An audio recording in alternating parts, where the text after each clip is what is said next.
Hi, Claire. Welcome, everybody. I think you all know everyone on here, but I appreciate you guys jumping in and doing some chartering. I'll say that there's not any big major wow changes this year in our world. So if you've done chartering before, I think it'll be pretty straightforward with it. So we're going to go through and start from the beginning and just kind of go through. If you guys have questions, if you want clarification on something, just ask. And that's what this training is for, is just to walk through and go through the guidelines. So can you guys all see my PowerPoint? Yep. Okay. So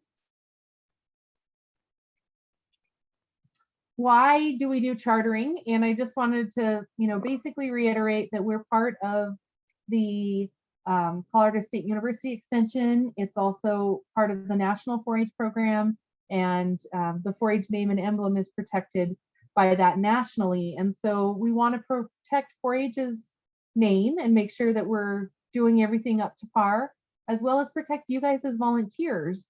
We wouldn't ever want somebody to come back and question something that you had done, and that's why we want to make sure that everything is clear. And we know that there's not any hanky-panky or anything bad going on out there. You guys are great volunteers, but we want to make sure our documentation doesn't leave any holes or something in there. So that's why we may come back for clarification on something. And then we also want to protect and comply with the IRS requirements of being a 501c3. So there's certain things that we can spend money on or do things for our program, and those are our main reasons. So each year we ask that you charter. We call it the chartering process. But basically it's financial reporting, making sure your business that you did this last year is the same and appropriate with that. So do you have any questions about why we do this? So any group that is raising funds or handling funds in the name of 4-H has to go through the financial chartering side of it. If you're using the 4-H name and emblem and you are not handling money, we still have to go through the chartering process, but it's not as in-depth, obviously. So some important deadlines, and just to get those out of the way, is that June 30th really is the end of the financial year. And so as of July 1st, you should be able to start and do your financial side of the chartering. Our deadline this year is August 18th to have the chartering documents completed and it turned into our office. And once again, we're asking that you guys email those to boulder4h@gmail.com and put in the subject line your 4-H club name and chartering, just so we can flag that and watch for it. And then on the 19th, our office staff has marked off that day to start reviewing and going through those charterings. We're still working remotely due to our office being flooded. If you hadn't heard that, they're still remodeling and updating that from the flood. So we'll be working remotely and going through, and there'll be some back and forth questions and things like that. But that's our day. So if you turn it in August 1st, we'll probably be in the middle of fair and we'll get right back to reviewing that chartering.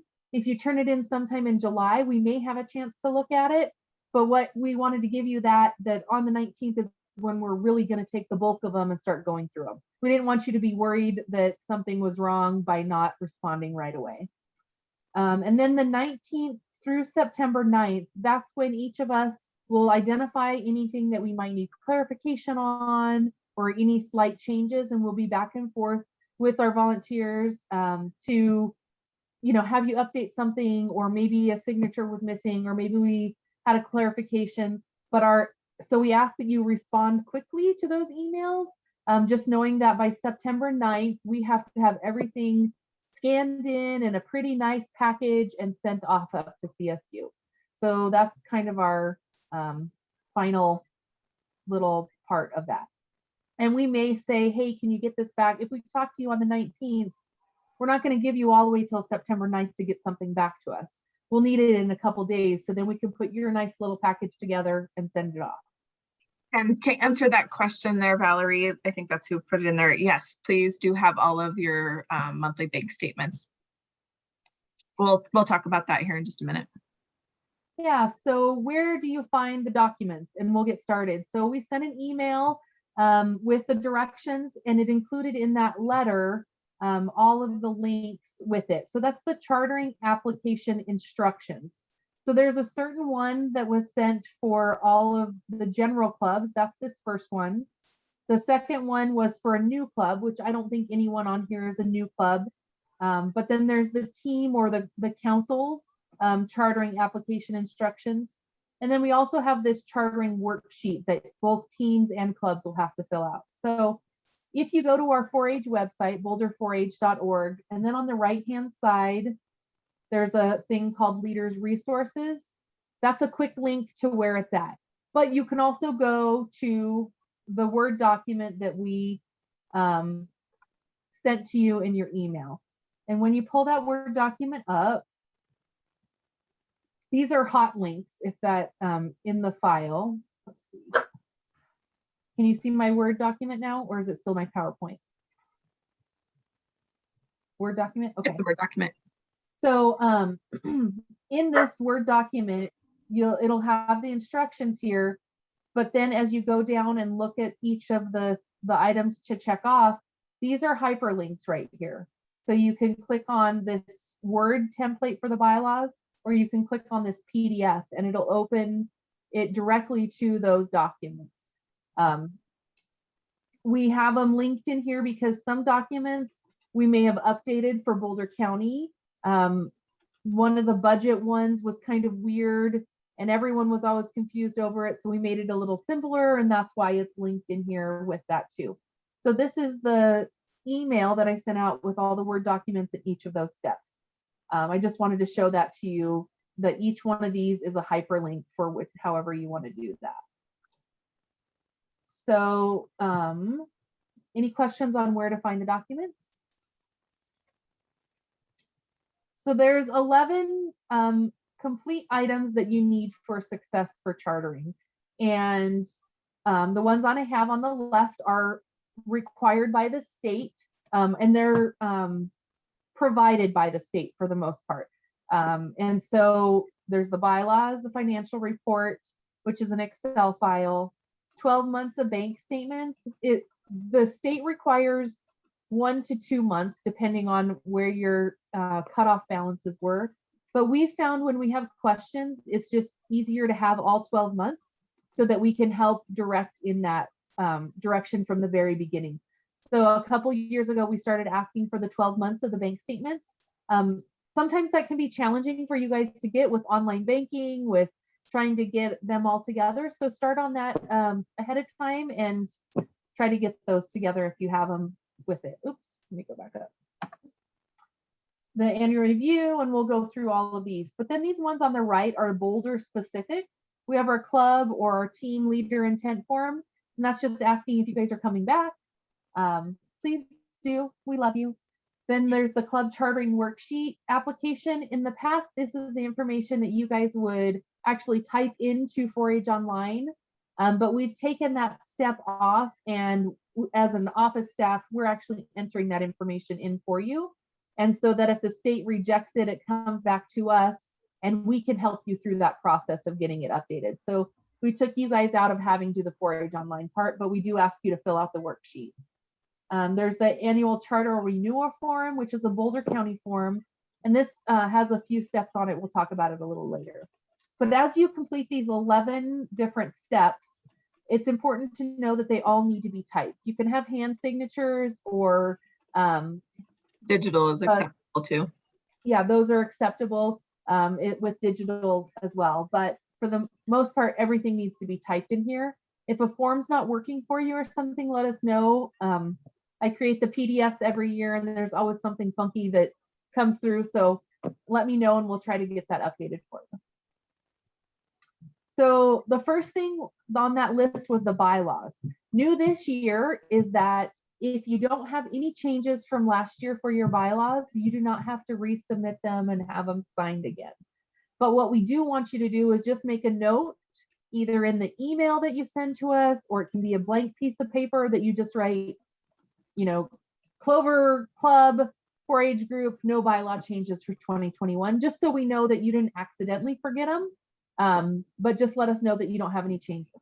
If you do have changes, make sure that they're in a separate document, because what we will do when we upload those for chartering, they will be housed under your club account or your council account, and they will roll over from year to year until we have a change. If you have a change in bylaws mid-year, just let us know and we can submit them and upload them in that account too. So it's your accurate record of that. If you did make changes to bylaws, be sure that you follow the state format and guidelines. They basically want to look at it and say, okay, here's this, and they can see it clearly. And so we went through that last year. If you guys remember, we had everyone change the format to where that it fit within that. And then be sure to leave certain sections unchanged, and that's that right there, the name and objectives, fiscal accountability, and the club dissolution. None of those can be changed. And then signatures, just make sure those are on the bylaws. Any questions about bylaws for this year? Okay.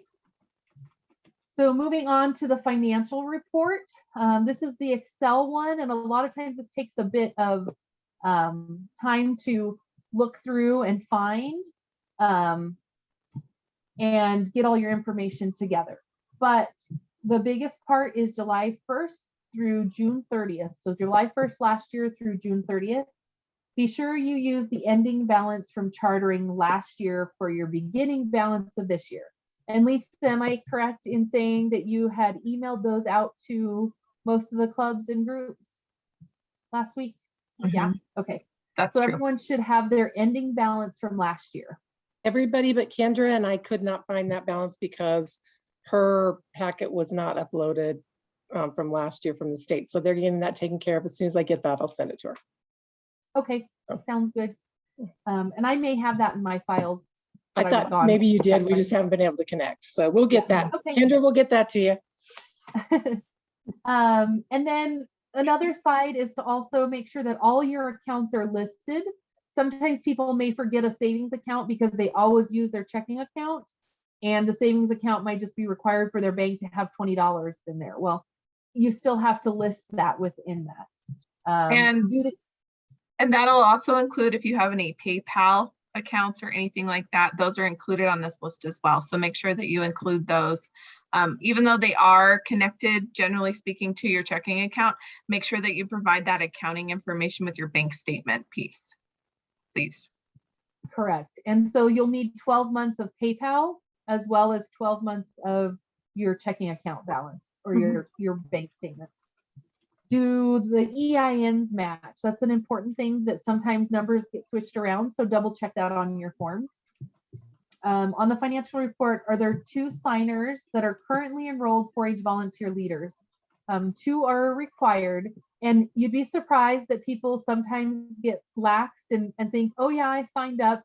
And then all of a sudden we realize they're not an enrolled leader. So just make sure that they are coming up in your club as a volunteer and that they are the signers on the account.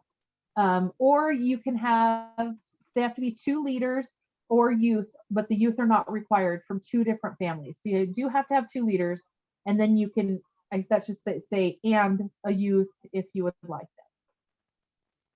that. If other is listed, does it clearly explain? So as you go through the summary on that financial report, there is a section for each of the different categories. And so if you use the other and put $200 in there, they want to know what that's for that didn't fit in somewhere else. And so just make sure that that clearly explains what that is. Make sure your math is correct. And then your ending balances, they do not have to, match your bank account, but they do need to be noted in your summary sheet on this Boulder County form. So if you're missing some checks that have not been cashed yet and you're showing an extra $60, you can note that check number 1001 was not cashed, and that's where your differences is. So you still need to balance out your accounting so that next year when you come back, it's not a challenge within that. So there are some tips and tricks for chartering, and I was going to share a couple different ideas with that. Just give me 1 second. So use an Excel spreadsheet to put all of your income and your expenses in. So I'm gonna pull up one real quick. So, and the whole purpose of these tips and tricks is to make that financial report easier for you when you go to do it. So if you're keeping track of what you're spending your money on and what kinds of things you're spending your money on, it's much easier to put it into both your budget and then also this financial report. And then it helps you find any places that like your balances aren't matching.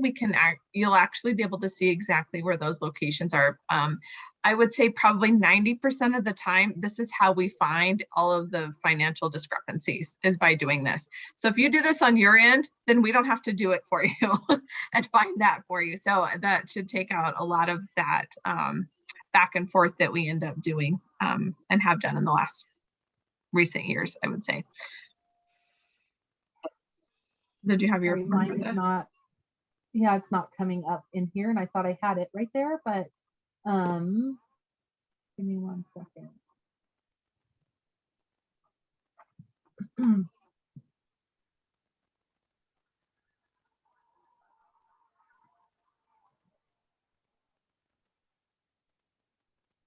I'd have to stop and restart your share. Yeah, it's my G drive isn't connecting, and so that's why I'm having a problem in there. So I apologize with it. But I don't have one to show you as an example, but basically what I would do, I'll just pull up a blank Excel real quick and put it over here.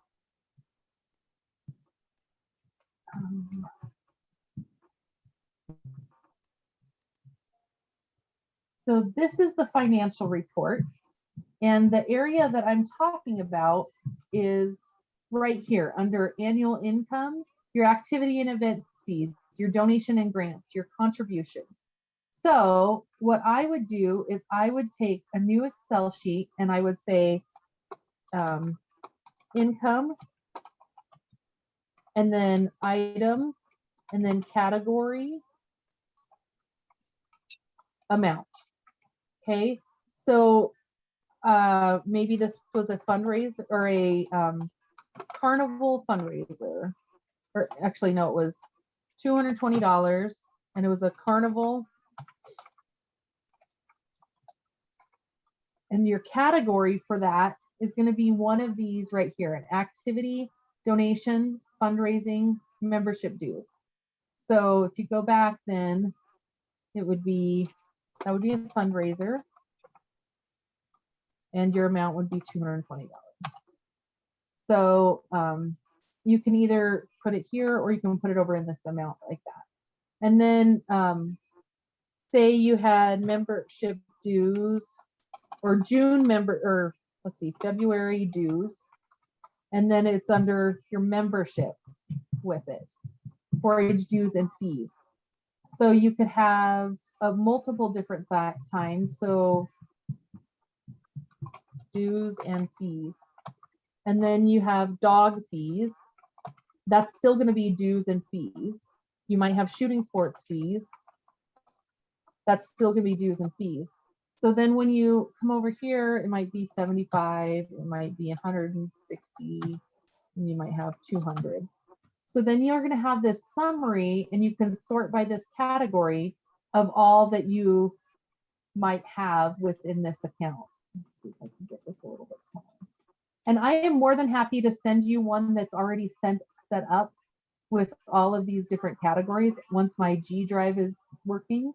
But you can do, so your total of your dues and fees right here is $435. So then when you come over to this sheet and put it in here, your dues and fees would be $435. So it's a way to use your accounting on an Excel sheet, and you just go in from the front of your checkbook to the end, and then you can use the sort function, sort by category, and then it would have your summary there. Did I lose everyone? It's an option for doing it that way. The other thing you can do is you can take a scratch piece of paper and write out 4 Write everything columns out. of what you have and write your amounts in there. As long as when you get to the end, you have the summary that it fits into one of these different areas. Your educational activities and events, a lot of times those are your workshops. If you guys do a fun outing where the kids can do some team building or something like that, that's an educational activity and event. So all of those kind of fit in the different places. Any questions on this tips and tricks for that? Anything anyone else wants to share that they've done to make the financial report easier?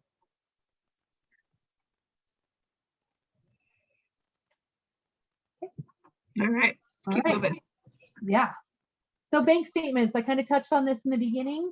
We need 12 months of bank statements for all accounts. They need to include July 1st through June 30th. Sometimes this means an extra month of bank statements because of where your, like say the bank statements come out on the 8th of the month. So you might need that extra month in there. PDF, put them in a file, send them our way. It's great. But sometimes you might have to go into the bank to ask for them. And sometimes they kind of give you a hard time about getting them printed. But if you explain that it's for a nonprofit and all of that, most of the time we can get them to give them to you. But the next part is the annual review. That talks about the bank account name, the EIN, and make sure that it's recorded on there correctly. The EIN is, sorry, I was going to pull this up so you see them. The EIN, it makes sure it's recorded and correct. There's the 2 adults who check it again. They're from 2 different families, must be current 4-H leaders. You can also be additional signers. All of those questions need to be checked yes or no. Any questions that come up and answer no should have an explanation. So if somebody isn't a current leader and they're the current signer on the account, you can mark that no when you submit the forms, but know that we have a plan and say, you know, John Smith is working on the leader process and will be the signer on the account. Or this person moved out of state and so they're not really involved right now. So we're working on this other person. Just as long as we have some explanation, we can usually work with you on that to get that done. But that's why we do this when we do in August. So we have, you know, a few weeks to get those corrected. And then the date at the bottom. So the annual review looks like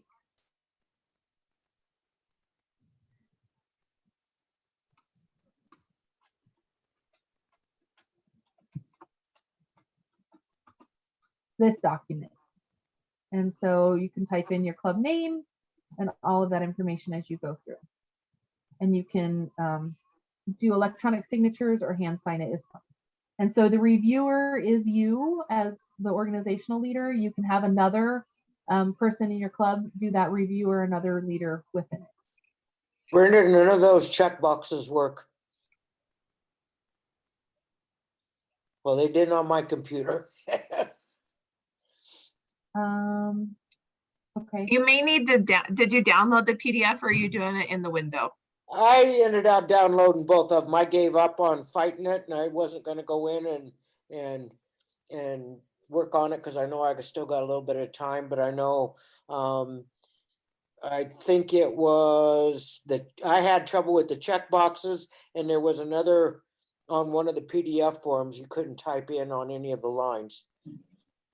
About halfway through the sheet, and I'll have to. Okay, with you sharing the screen, I can't look to see which one it was. So I'll yeah, get just back let me with you know on if you that think one. about it. I'll try to get it updated for you. I'll look at Okay. that to see. Okay. So yeah, that's pretty straightforward with that annual review form. Any questions on that? So the inventory and assets, this is basically what kind of items. This is just as that are owned by 4-H. This is just as important as the actual money for the 4-H clubs or groups. List any assets that you might have and their value. If you've purchased anything, be sure that's included, any new purchases for the year. Anything that you sold or used up or was destroyed or damaged that you got rid of, anything over the past year, it should be noted as to what happened to that. A lot of times people are like, oh, we don't have that anymore. Well, what happened to it? And you just need to note what that is. We compare your inventory and assets from the previous years to the current year. And so it's great for you to go back and look and just make sure. And this is just to track, to say, oh yeah, we stored that at Bob's house and Bob had decided not to come back. And where is that $500 item that we don't really use, but now we have kids that want to get started in that project or something like that. So it's just to make sure that things are keeping track and staying in the 4-H name. So note any differences. That's the big part on that. It does say materials or assets with the value of $50 or more. That's kind of the line that they draw with it, but you can include whatever you want in there if it's under that. But maybe it's, a set of books. Well, each book is only worth $15, but the whole set is worth $100 or something. Be sure you use the form for this and that it kind of goes through and double checks the previous year. Club budget. So the club budget has to have a start and an end date. We encourage that to be for the fiscal year, but it really could be the calendar or the 4-H year, 4-H or fiscal year. But it needs to be typed. It needs to be accurate. We've had some that, it seems simple, but they don't add up. And then you're like, wait, you're going to go in the hole about $4,000 when you follow this budget. But the beginning balance on the budget should be your ending balance as of June 30th, 2021. So what you're ending right now, it's your budget for the following year. On the state form, it says current year actuals versus the budget, and that kind of confused people. So that's one thing that I had changed for the Boulder County form, is that it doesn't have actuals on there because we get actuals in a different place. And so you don't have to have it. So this is just the Boulder County budget, budgeted one that I use. You can use the state one. It's fine if you use it, but it's clearer and cleaner if you just use this Boulder County one. Any questions on the budget? Make sure it's signed by the club president, the treasurer, and the leader's signature. So that's sometimes where you're like getting through and you're going, oh my gosh, I got all this done, and we need to have it signed by the kids. So it's one extra step, but it is the kids' money that they're planning. It is a projected budget, so if something changes, it's okay. Your kids can vote on that and spend money in a different way, but it's projected right now. Like, who knew COVID was going to happen and that we were going to have to adjust programming? Well, you may have spent money or may have not spent money on your budgeted area like you had, and that's okay. Just needs to be voted on in your club minutes. Budget questions? Okay.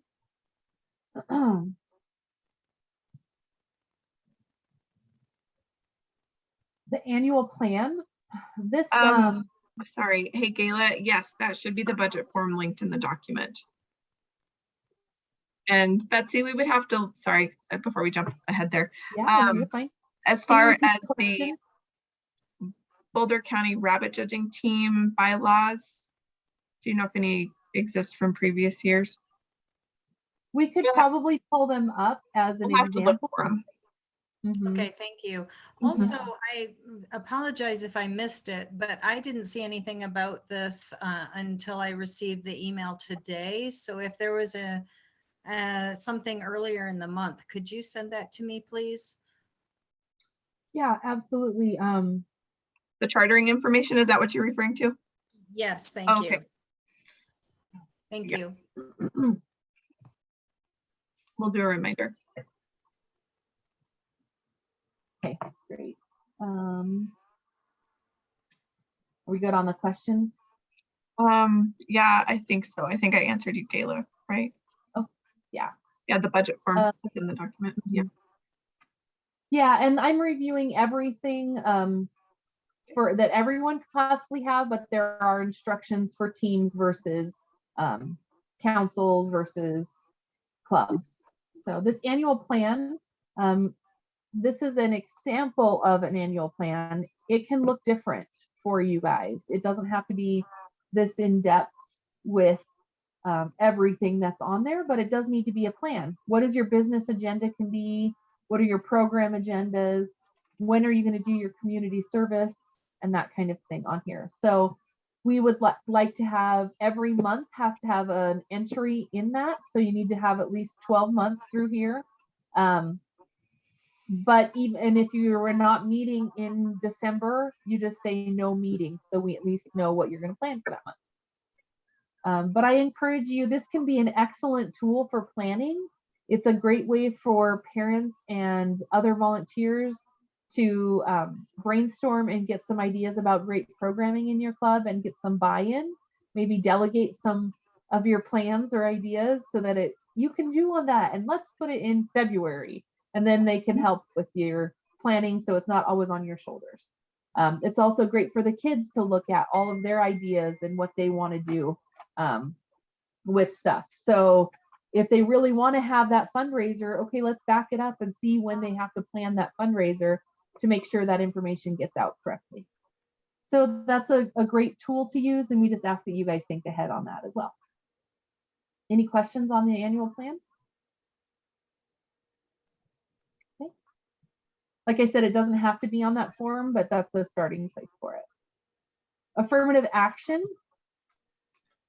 This is all 4-H clubs must be open to all youth, regardless of race, color, sex, national origin, or handicap. And there's plenty of other things that go in there that have not been updated on that. Gender identity, nationality, all of those things. So socioeconomic. And so it's important that you guys think about ways that you've been recruiting and open to other members, other families. And so if it's returning phone calls or emails or one-on-one conversations or recruiting at the library. Last year at COVID, we know we were all stuck at home and didn't really do a ton, but I would challenge you. I think you did some things. And so we just want to make sure that you have reasonable effort in that. And so I know Faith and I have this as one of our long-term goals to do some more recruitment in some underserved audiences. So you'll see some of those efforts as well that you'll be able to include on these forms. But for now, we do ask that you complete those. I think this is one that this is only for clubs. Councils and teams do not need to complete this form. Let's see. So the next thing is the club leader intent form or coach intent form. That's just asking if you're planning on coming back and planning ahead for this next year. And we hope everyone comes back, but we do know that sometimes people have transitions. And so if you do, the earlier you can let us know. It doesn't have to wait until this form gets turned in August, but the earlier you can let us know, the better we will be, and we can plan for that. Leadership for the next year, all organizational leader changes or team coach or council changes need to go through our office and have to be approved by us. So please keep us in the loop on your plans. If there's a big change. If you're bringing in a co-leader or something like that, just keep us in the loop on the form. But if it's a big change, we'd rather have a conversation about it. But absolutely put information on the form. And we do look at these when you're having meetings, and we put what type of projects and things like that. Audrey uses those to combine the club directory and everything. So we appreciate your support on that. The club charting worksheet application. This is the one. I'm sorry, Brenda, real quick. That information is also required in 4-H Online this year. Mhm. So as I get them, I will be putting the information in for your club. Yeah. So this club chartering worksheet, this is what you used to have to fill out in 4-H Online, and we pulled it out into a worksheet, and our staff enters this information for you. But it's great if you can put it all in one location so we don't have to go and look it up on all the different areas. So that's why this is here. I think it's pretty straightforward. Make sure this bank account information is the same as what's on your other documents that you shared. If you need to have, say you have 3 bank accounts, just go ahead and add another page in there saying what your 3rd bank account is with this information that is needed. Brenda, on the, Yeah. do we still have to use the extension office address and stuff? Yeah, we ask that that's what goes in here. And we'll catch that when we go to enter it Okay. as well. But it is encouraged that you use our office. And that's mainly because if the IRS comes back and has questions and it's 5 years down the road or something, that they can find where it's attached to with the office. Let's see. So that's our office address if you need that. Oops. So the annual renewal form, which is the Boulder County form, I'm going to pull that up. It goes through kind of a whole nother checklist of all the things that we need. And Faith and I caught an oops on here today. I'll just tell you as we go through. But it checks it again. You have 5 members from at least 3 families. Has approved enrolled adult leadership. There's 2 of them. You have a plan. Yes, you're doing all of this. Meets on a regular basis, at least 7 months out of the year with 6 educational hours. Those are the minimum requirements. It's open to all youth. And then the bylaws, this is the one that we didn't catch on here, new this year in correct format. And so I need to make that change and we'll get that updated, but it's not new. For bylaws There's are not nothing new about that. It's last year's form. I think the one that they have up on the state website actually just has 2021 on it, but it's the exact same form. And that's where the articles, the 1, 7, and 9, I think it is, all need to be the exact same as what they have at the state level.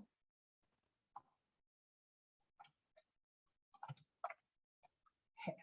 So financial report, ending balance, beginnings, current balance. I mean, it's going through all of these things that we're going to check. So if you check these off on your end, then chances are you're not going to have any issues and we can just submit that and send it off to the state. So if you do this check on your own or have another leader in your club look it over for you, because I think once you get that tunnel vision of I've done all this paperwork, you feel like it's all there, but somebody else can look at it and go, oh, look, we missed a number here or something. And then each of those other documents. The next part of that is on here is the end of the year balance. And this is what I was saying is that the end of your year balance on your financial report does not have to match your bank statement. And so if it doesn't, you just need to note it on here as to why. So your end of the year balance is $500. Checks that have not shown up on the bank statement yet are $40. So then you can adjust that balance, and your adjusted balance down here should agree with the bank statement on June 30th.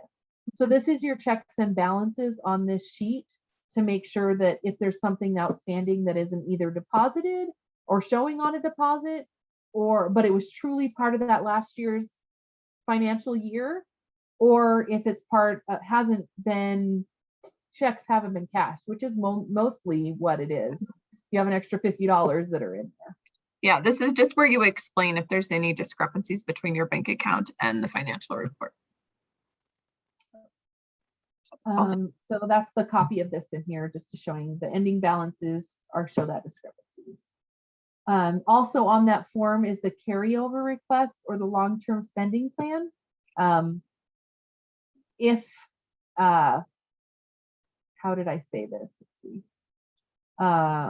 You can have 2 times your annual club expenses. So if you spend $2,000 every year in your budget, and you can have $4,000 in your account with that. But say every 3 years you take a big trip with your kids, then you can explain that in there to say, we didn't get to travel last year with our kids because of this, and that's why we have a little bit extra money. This isn't ever going to be where we're going to come in and say, Tina, you have too much money, you need to give me half of it. what we would say is, Tina, you have too much money. Let's talk about a way that that money can be used for 4-H programming. Let's see how we can spend that money down to where that it comes in line with our IRS guidelines. So it's okay to have a little bit of money roll over from year to year, but it doesn't need to be a giant amount as an investment or something like that. Do you have questions about that carryover amount? And we know COVID is a weird year with all of it, so we'll take that into consideration.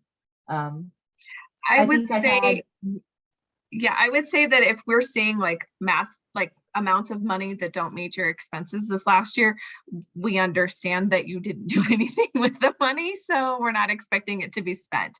And so I don't think that that's a huge thing. It's when we see somebody who has that $2,000 they spend every year, and then all of a sudden they have $6,000 in their bank account and they haven't made that investment in one place or another. And all we need to know is, hey, yeah, we're saving up because we're all going to do an exchange trip. And so this is money that's being carried over.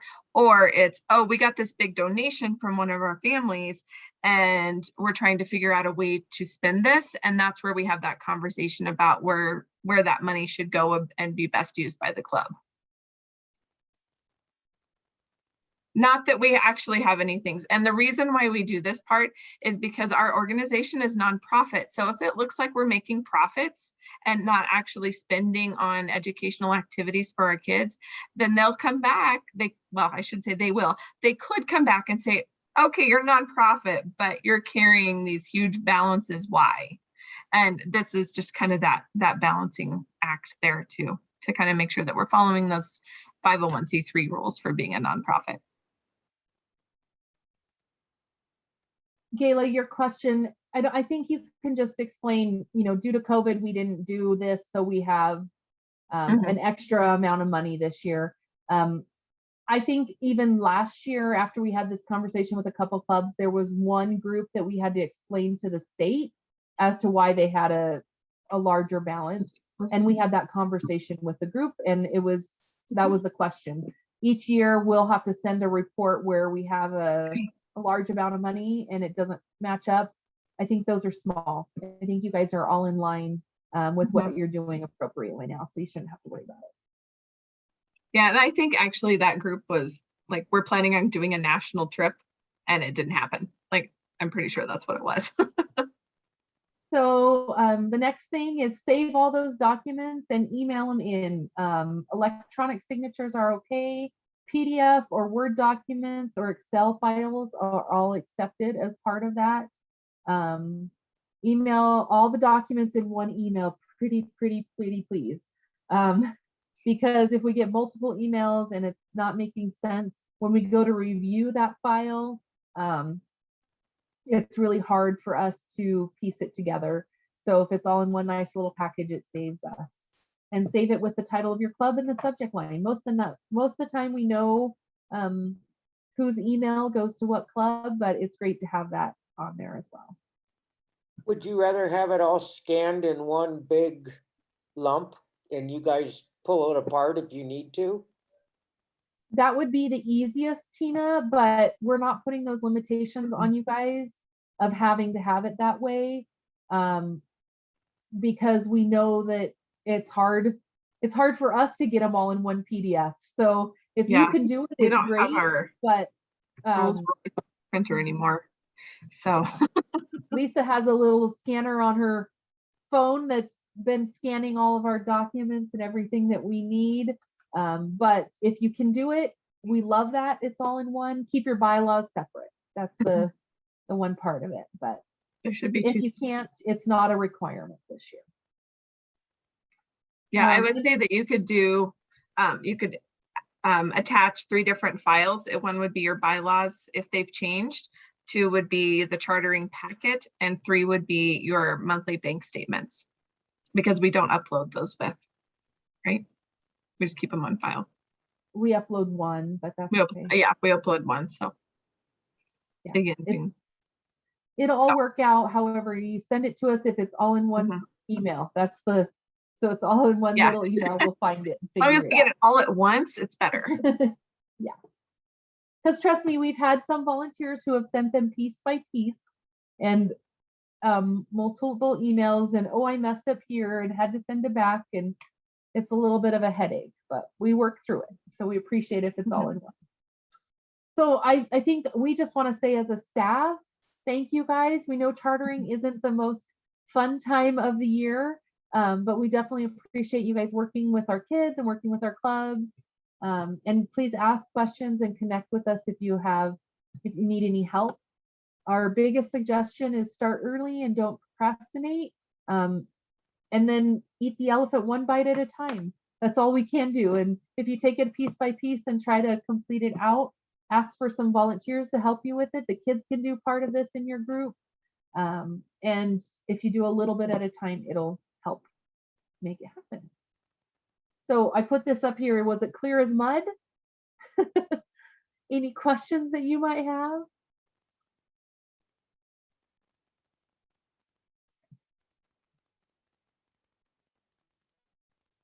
You guys are pros at this. Nothing major. I think the bylaws are the one part of it. I see one comment that it's very helpful. This is very helpful. So I'm going to go ahead and stop recording now. So if you do have